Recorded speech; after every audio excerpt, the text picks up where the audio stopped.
Comment utiliser la courbe d'intégration? Alors la courbe d'intégration, c'est cette courbe qui se superpose ici, alors ici elle est rouge, qui se superpose très souvent sur le spectre de RMN, donc qui est composé de sauts.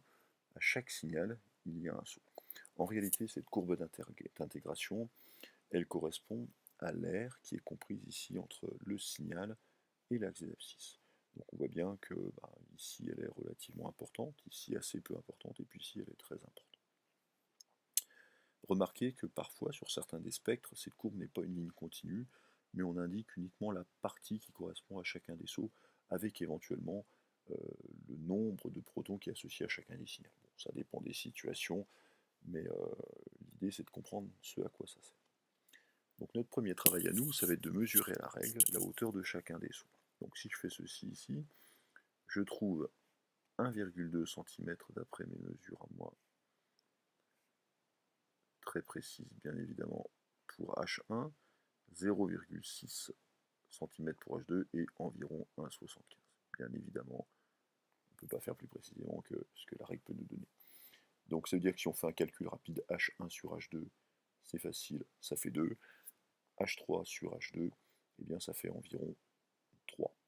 Les nombres sont soit entiers, soit des nombres demi-entiers, donc 1,5, 2,5, 3,5, 0,5, etc., etc. Alors maintenant, à quoi correspond cette courbe? Eh bien, c'est ce qu'on va regarder maintenant. Ici, il y a une définition qui est intéressante, puisqu'on nous dit que ces hauteurs sont proportionnelles au nombre de protons ayant le même environnement chimique. Donc en gros, c'est proportionnel au nombre de protons équivalents. Donc il s'agit pour nous maintenant de rechercher les protons qui vont être équivalents.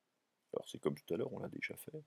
On va regarder quels sont les atomes qui sont maintenus par, ou reliés au même atome de carbone ou autre atome.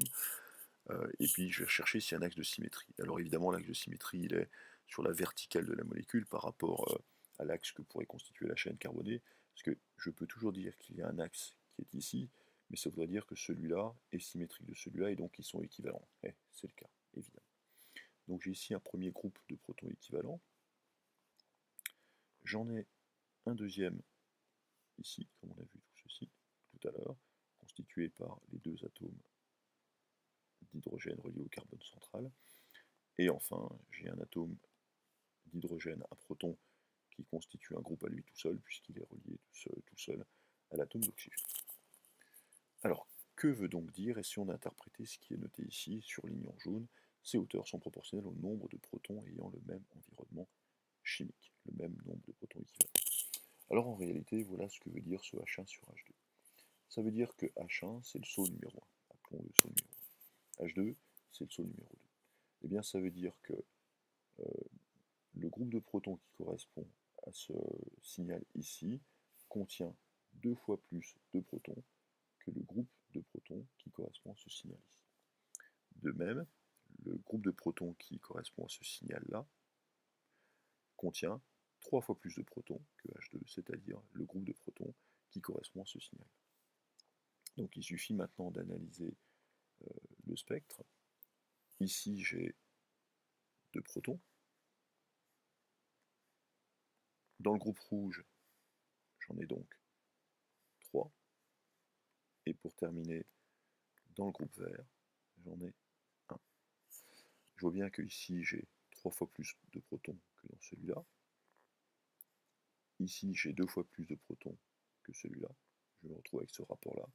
Donc ça veut dire que le massif H1, eh bien lui, il correspond au groupe qui a été entouré en bleu, ici. Pardonnez-moi. Le massif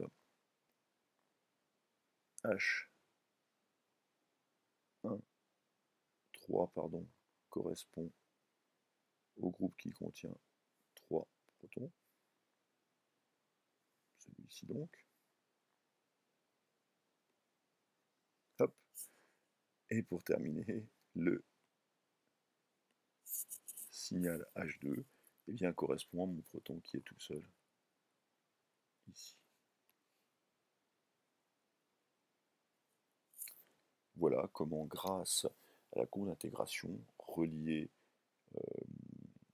le signal ou massif au groupe de protons équivalent.